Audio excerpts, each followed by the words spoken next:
Katanya kalau wiridan nanti kaya. Di antara para nabi, tahu nggak antum? Setelah Nabi Muhammad SAW yang paling banyak wirid itu Nabi Isa.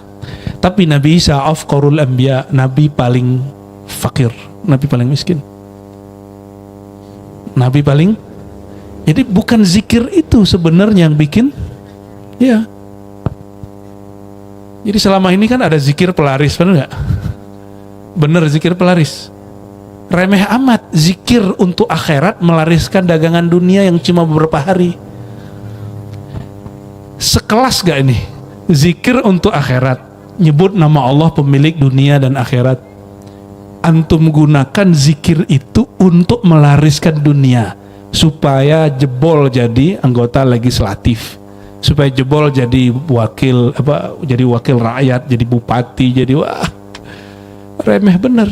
Zikir itu abadi, efeknya di sisi Allah. Kalau jadi wali kota berapa tahun? Jadi wakil rakyat berapa tahun? Ya, terlalu remeh. Tapi boleh nggak minta dengan zikir dunia? Boleh. Secara ilmu hukum boleh, tapi secara ilmu hakikat itu su'ul adab. Secara hakikat itu su'ul adab. Apa arti su'ul adab? Nggak sopan ente. Kalau secara ilmu hakikat itu orang nggak ngerti. Masa mutiara mau ditukar sama gundu? Mau ganti mutiara sama gundu? Mau? Nah itulah nasib orang-orang yang wiridan untuk nyari dunia. Wiridan untuk nyari dunia. Jadi udah Bang Dik, wiridan aja, nggak usah untuk pelaris goa. Ya. Nggak usah. Rezeki itu udah ada jalurnya. Nah, ketika orang zikir bukan lagi untuk pelaris, antum siap-siap bahagia. Mau bahagia? Jangan lagi zikir supaya lolos jadi wakil rakyat. Nggak akan bahagia. Orang zikir untuk hal-hal seperti itu karena dia menukar mutiara dengan gundu, maka dia rugi. Dan yang kedua, dia nggak akan bahagia. Setiap hari ngecek, ini gimana nih? Katanya zikir ini bisa bikin laris. Cek, ada nggak yang datang? Kalau gila rame, langsung GR. Di sini Syirik Coffee muncul. Tuh berkat aneh solawat kan, rame. Pernah ngomong gitu? Berkat aneh zikir nih, awan nggak ada hujan gitu. Ada yang ngomong gitu nggak? Itu ente Syirik Coffee. Syirik Coffee, syirik tersembunyi. Nah ini kalau ngaji hikamnya agak sedikit dimasukin ke babul haqa'iq. Ya. Oke, mau ditambah lagi? Saya belum masuk ke bab marifat, masih hakikat dulu ya, masih hakikat dulu. Fima yakhtarulak. Tapi Allah menjamin doa itu dijawab sesuai pilihan Allah untukmu, bukan sesuai pilihanmu untuk dirimu. Bang Dik punya anak umur berapa Bang Dik yang kecil? Yang kenceng. 4 tahun. 4 tahun. Malu ya?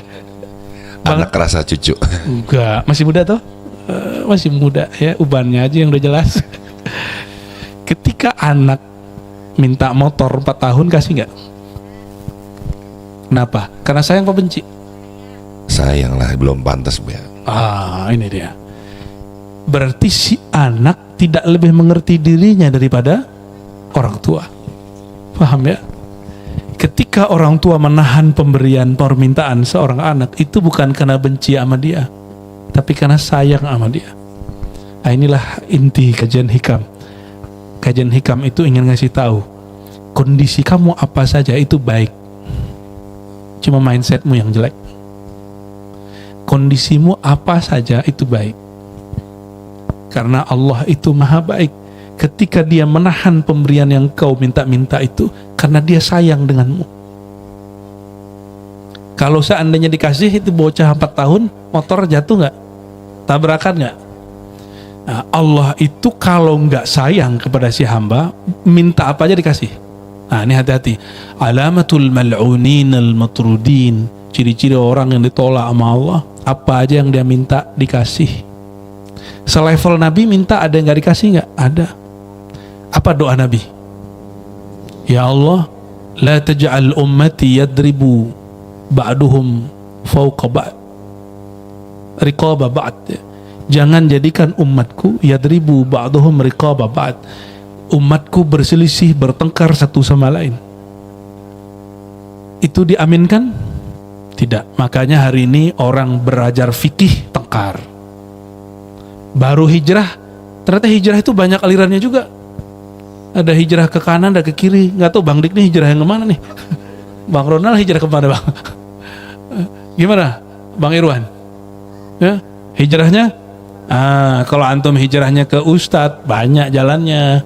Nanti ada ilir, ada mudik, ada kiri, ada kanan. Tapi kalau hijrah ke faman kanat hijratuhu ilallahi wa rasulih. Kalau hijrahnya ke Allah aman. Karena Allahnya cuma satu. Kalau Ustadz banyak. Ya. Orang masuk thariqat, katanya hijrah masuk thariqat.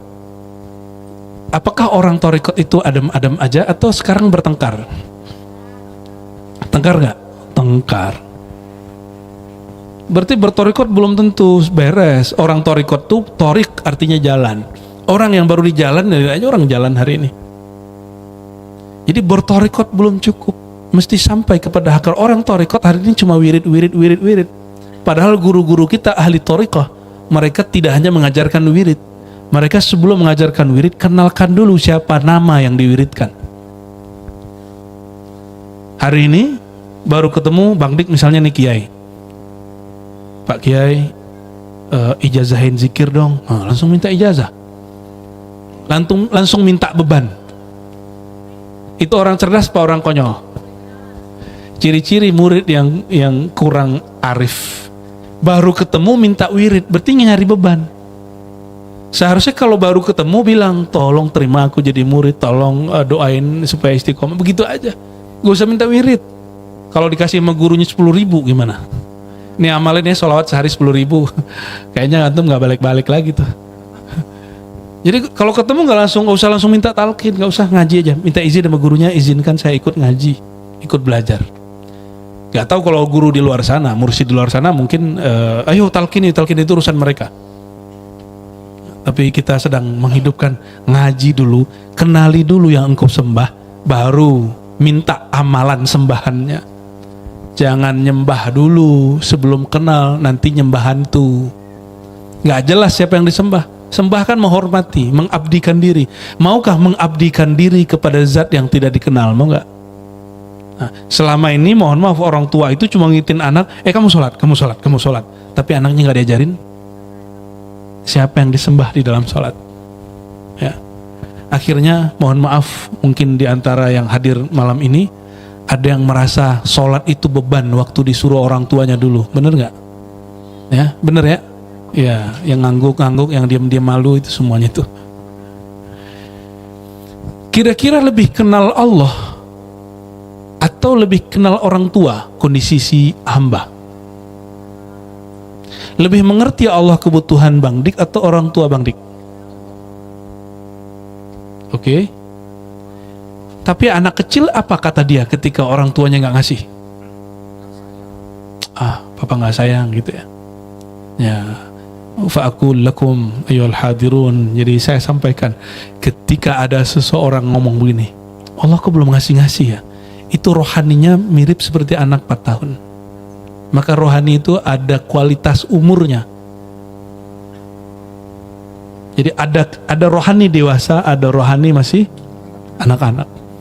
Yang suka ngeluh, suka tersinggung, itu anak-anak. Yang suka baper, suka ngambek. Jangan dikira di Dino Thariqat nggak ada orang ngambek. Banyak orang ngambek di Dino Thariqat.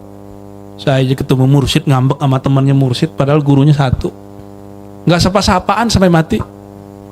Katanya mursyid apa bullshit? Ya mohon maaf. Bagaimana dia mau mengajarkan orang jalan kepada Rasulullah, sedangkan jalan Rasulullah dia nggak tempuh. Dia nggak pernah nempuh jalan, terus dia mengajak orang ke situ, tersesat nggak? Pasti tersesat. Makanya banyak kiai-kiai dulu ngomong begini musim 2019, yang nggak nyoblos coblosanku, bukan santriku. Pernah dengar nggak dulu? Sejak kapan coblosan sama itu urusannya adalah urusan guru dan murid? Ya. Nauzubillah min dzalik ya. Mohon maaf jika ada yang tersinggung. Ya alhamdulillah. Presiden 2024 sudah Allah tentukan belum?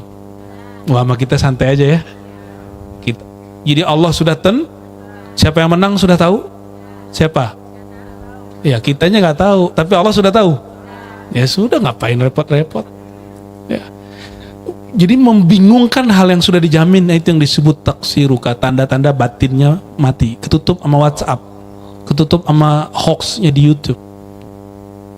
Karena dia tidak mengaktifkan kecerdasan kolbunya, yang diaktifkan cuma kecerdasan handphonenya. Yang dulu pernah terlibat seperti itu, ya sesalilah, minta ampun kepada Allah. Mungkin ada dulu orang yang kita sakiti dengan takbir-takbir kita, dulu ada orang yang kita sakiti cuma dengan perbedaan pilihan kita ya. Ternyata yang dipilih jadi menteri, kena prank ya. Lalu yang masih ingat gak dulu? Nggak jadi deh, itu bab politik. Saya ngekat sampai di situ aja ya. Yang relevan dengan hikam aja. Orang itu akan jadi apa? Itu berdasarkan firasat seorang wali atau mau-maunya Allah. Ya. Tapi kan banyak orang yang udah pede, kegeeran kalau dapat isyarat. Wah, aneh dapat isyarat, ente bakal jadi gubernur. Segera maju, ternyata jadi gubernur-gubernuran. Lumayan, di banner doang. Padahal orang kalau dapat isyarat mimpi, isyarat kasyaf, itu terjadinya bukan berdasarkan hitungan orang yang menangkap mimpi dan kasyaf itu. Terjadinya tergantung maunya Allah Subhanahu wa taala. Ya, makanya jangan jual-jualan kasyaf ya. Jangan kemudian obral-obral firasat ya. Biasa aja, santai aja. Itulah anehnya orang zaman ini. Kita cerita mimpi ketemu Rasul, dia bilang itu kok diceritain ke orang, nanti jadi fitnah. Giliran ceritain kasyaf, ceritain firasat, itu diceritakan, bahkan dibawa ke bab politik ya. Itu ngeri ya. Adakah dalil yang melarang mimpi ketemu Nabi diceritakan? Ada nggak? Ada nggak dalil yang mengatakan kalau kamu cerita mimpi nanti membawa fitnah? Ada nggak? Adakah kaidah begitu tertulis di dalam kitab-kitab yang mu'tabar? Nggak ada. Makanya para imam cerita mimpinya di kitab. Hatta Imam Bukhari bercerita mimpi dia ketemu Rasulullah Sallallahu Alaihi Wasallam. Bahkan beliau nulis di Sahih Bukhari kitab Ta'birur Ru'ya, dan ini sering saya sampaikan. Bab tentang takbir mimpi. Tapi jangan GR dulu, mimpi itu cuma mubasyarat, cuma kabar gembira. Kalau dapat mimpi disuruh beramal, gak usah diamalin dulu ya. Siapa yang bermimpi sesuatu, nanti ada seorang syekh atau seorang wali apa kayak kelihatan di mimpi ngasih ijazah amal, gak usah diamalkan dulu. Konfirmasi dulu kepada syekhnya, gurunya, mursyidnya. Nanti gurunya jika dia ahlul jazbah, ahlul ahwal mal maqamat, dia tahu ini syaitan atau bukan. Biiznillah, dengan izin Allah Subhanahu wa ta'ala ya. Lebih bagus ketemu jaga daripada ketemu mimpi. Mau gak ketemu jodoh di mimpi? Ngapain? Mending ketemu jaga, gak usah mimpi. Tapi kenapa hari ini orang kemudian menggebu-gebu ingin mimpi ketemu Nabi? Karena dia berpikir mimpi itu satu makom tinggi. Padahal mimpi itu disebut ahwal. Ahwal itu berubah-ubah, bukan makom. Yang tinggi itu makom cinta. Orang kalau sudah cinta kepada Rasulullah pasti dikasih ahwal mimpi. Begitu ya. Jadi cintanya yang dikejar, bukan mimpinya yang dikejar. Hari ini gimana? Mimpinya yang dikejar. Nih amalan ini sekian kali, nanti kamu mimpi ketemu Rasulullah. Saya yakin ulama yang ngomong begitu dia udah ngomong cinta sebelumnya, tapi videonya kan dipotongnya di situ. Ya, nggak sabar ngaji, pengen yang ujung-ujung doang, pengen yang beban-beban ya, kayak keranjingan wiridan ya. Pas sudah wiridan nggak dapat nanya, aku udah wirid kok nggak ketemu Nabi ya? Kayaknya mursyidnya kurang wusul nih. Dia nggak jelas, mursyid yang disalahin. Jadi Allah lah yang memilihkan apa yang kita minta. Saya minta kepada Bang Dik, misalnya Bang Dik ini jagonya apa nih? Bang Dik mengerti gambar. Saya bilang, Bang Dik, beliin dong yang itu. Kata Bang Dik, tunggu Ar-Razi, saya nanti pilihkan yang bagus karena saya ahlinya gambar. Kira-kira saya nolak nggak kalau saya ngerti Bang Dik lebih ngerti? Nggak nolak. Kenapa? Karena dipilihkan oleh yang maha, oleh orang yang lebih mengerti. Bagaimana jika yang memilihkan itu zat yang maha mengerti? Jadi PR kita selama ini, Bapak Ibu, saudara-saudariku, mungkin kajian doa sudah banyak, kajian wirid sudah banyak, tapi orang jarang membahas bagaimana mengenal zat yang kita mintakan doa itu.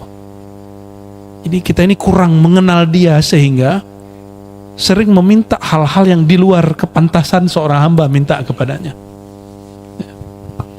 Waqfil waqtil ladzi yurid la fil waqtil ladzi turid. Allah itu jika ingin memberi, nggak nunggu maunya si hamba, tapi maunya Allah.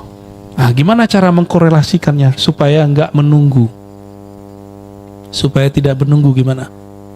Itu tadi bab cinta.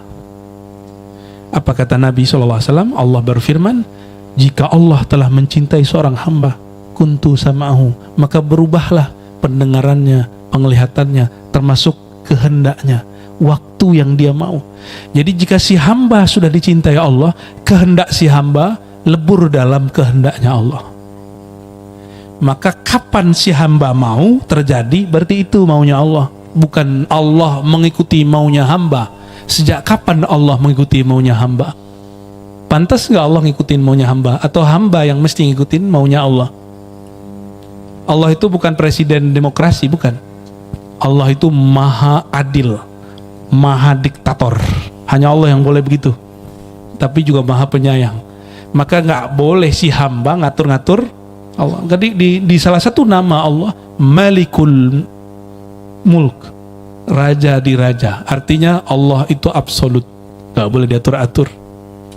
Tapi apa yang dia atur itu pasti terbaik, pasti terindah. Jadi teman-temanku, saudara-saudaraku yang makan Allah, bagaimana caranya mengkorelasikan ini bahwa dia memilihkan apa yang engkau minta, bukan yang engkau pilihkan. Memilihkan waktu yang dia mau, bukan waktu yang engkau mau. Maksudnya, jangan lagi ada ikhtiar dan iradah di hadapan Allah. Ikhtiar dan iradah cukup kepada makhluk. Kalau di hadapan Allah, tiadalah iradahku, kehendakku, tiadalah kemampuanku, tiadalah kemampuanku. La haula wala quwwata illa billah. Jadi gak usah tinggi-tinggi ngaji ma'rifat, pakai la haula wala quwwata, selesai semua. Jadi ma'rifat itu 3 aja. La ilaha illallah Muhammadur Rasulullah. Yang kedua, kalau orang udah nyebut nama Rasul berarti apa? Salawat. Berarti di situ ada cinta. Yang ketiga, la haula wala quwwata illa, berarti tiada dirinya kecuali diadakan Allah, tiada kehendaknya kecuali kehendak Allah. Udah 3 itu ma'rifat. Gampang? Nah, di situ nanti ada bismillah, ada subhanallah, itu tercakup semuanya dalam itu. Baik teman-teman, bukan Allah, barangkali itu dulu.